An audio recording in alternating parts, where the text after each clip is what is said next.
Good morning friends. आज का topic है सिंटैक्स। तो सिंटैक्स के लिए एज़ यू नो कि जब भी हम कोई सेंटेंस बनाते हैं तो सेंटेंस में हमारे लिए सबसे इम्पॉर्टेंट होता है आपका सब्जेक्ट और वर्ब। तो सब्जेक्ट में आपको पता ही है सब्जेक्ट किसे कहा जाता है। जो सेंटेंस का फर्स्ट पार्ट होता है वो आपका सब्जेक्ट होता है और उसके बारे में क्या बात की जाती है वो आपका वर्ब होता है। आई मीन टू से यानी कि सब्जेक्ट क्या काम कर रहा है वो आपका वर्ब हो गया। तो आज हम यहाँ पढ़ रहे हैं सब्जेक्ट वर्ब एग्रीमेंट। तो कुछ क्वेश्चंस भी हम सॉल्व करेंगे इसके साथ साथ। पहले आप ये समझ लीजिए कि सब्जेक्ट वर्ब एग्रीमेंट होता क्या है। किसी भी सेंटेंस में अगर सब्जेक्ट के नंबर तथा पर्सन के अनुसार वर्ब का प्रयोग सब्जेक्ट वर्ब एग्रीमेंट कहलाता है। तो सब्जेक्ट सिंगुलर हो तो वर्ब सिंगुलर प्रयुक्त होता है और अगर सब्जेक्ट आपका प्लूरल हो तो वर्ब भी आपका प्लूरल होता है। तो देखिए फ्रेंड्स, कुछ सिंगुलर सब्जेक्ट्स हैं हमारे पास जैसे कि I, you, he, she, it, Ram, any name. Name it means noun, boy और गर्ल। इसके साथ जो आपका वर्ब यूज़ होगा सिंगुलर वर्ब यूज़ होगा क्योंकि ये सारे सब्जेक्ट्स जो हैं आपके सिंगुलर हैं। तो इसके लिए सिंगुलर आपका वर्ब यूज़ होगा जैसे आई के साथ एम, ही के साथ इज़ या शी के साथ इज़। उसके बाद आपका was, has, does, rights, drinks, reads. तो ये हैं आपके सिंगुलर वर्ब्स। उसी तरह से कुछ प्लूरल सब्जेक्ट्स होते हैं जैसे कि we, you, they, Ram and Shyam, Geeta and Rita. This is plural. The boys, the girls, ये हैं आपके प्लूरल सब्जेक्ट्स। इनके साथ यूज़ होने वाले प्लूरल वर्ब हैं are, were, have, do, write, drink, read.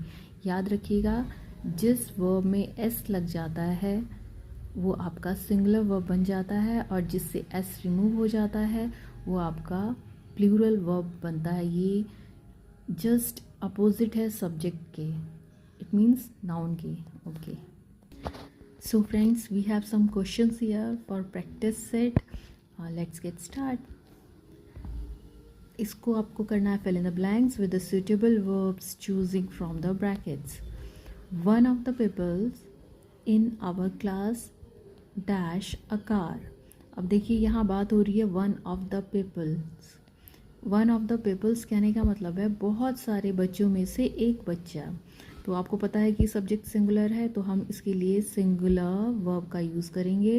तो हम ओन नहीं लगाएंगे, हम लगाएंगे ओन्स। उसी तरह सेकंड क्वेश्चन देखेंगे। The Lions of the east dash an interesting book. अब आप यहाँ देख रहे हैं the Lions, Lions of the east. अब यहाँ बहुत सारे लायन हैं। आप सोच रहे होंगे यहाँ बहुत सारे लायंस की बात की गई है, ऐसा कुछ नहीं है, ये एक बुक का नाम है। तो जैसा कि आप आगे देख रहे हैं इंटरेस्टिंग बुक के आगे एन का यूज़ किया गया है। तो एज यू नो अगर एन का यूज़ किया गया है यानी कि ये किसी सिंगुलर बुक की बात की जा रही है। तो that's why we are going to use is the lions of the east is an interesting book. Okay, now on next question, question number 3 देखेंगे। apple pie and custard dash my favorite dish। देखिए यहाँ dish की बात हो रही है तो dish जो है आपका इज़ के साथ यूज़ होगा क्योंकि ये दोनों एक ही चीज़ है। जैसे कि हम ब्रेड एंड बटर बोलते हैं तो ब्रेड और बटर अलग अलग चीज़ नहीं है, ये हम एक साथ खाते हैं। तो इस तरह की जब भी सेंटेंसेस आते हैं तो इनमें हम इसका यूज़ करते हैं। क्वेश्चन नंबर 4 देखेंगे। 10 kilometres dash a long way to walk.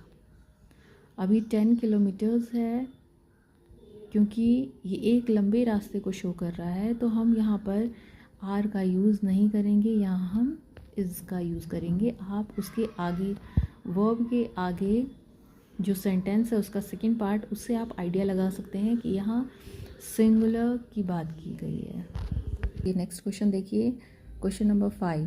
Mohan as well as Sohan dash guilty. अब यहाँ बोल रहा है मोहन के साथ साथ सोहन भी गिल्टी था। तो पहले मोहन की बात हो रही है फिर सोहन की बात हो रही है, इसलिए हम यहाँ वॉज का यूज़ करेंगे। ओके, क्वेश्चन नंबर 6 में देखेंगे नीदर जॉन नॉर यू। अब ये सेंटेंस में आप देख सकते हैं पहले जॉन का यूज़ किया गया है, उसके बाद यू का यूज़ किया गया है। तो देखिए क्वेश्चन में जब भी नीदर और नॉर का यूज़ किया जाता है तो हम हमेशा सब्जेक्ट का सेकंड वाला पार्ट देखते हैं। तो सब्जेक्ट में आपका पहले जॉन है, उसके बाद आपका यू है। तो अकॉर्डिंग टू द यू हम वर्ब यू को देख के लगाएंगे। तो यहाँ आपका वॉज का यूज़ नहीं होगा, यहाँ हम वर का यूज़ करेंगे, क्योंकि यू के साथ कभी भी वॉज का यूज़ नहीं होता है, वर का यूज़ होता है। तो फ्रेंड्स ये हमेशा याद रखिएगा, नीदर और नॉर वाले सेंटेंसेस में हमेशा हम सेकंड वाला सब्जेक्ट देखते हैं। Okay, now question number 7।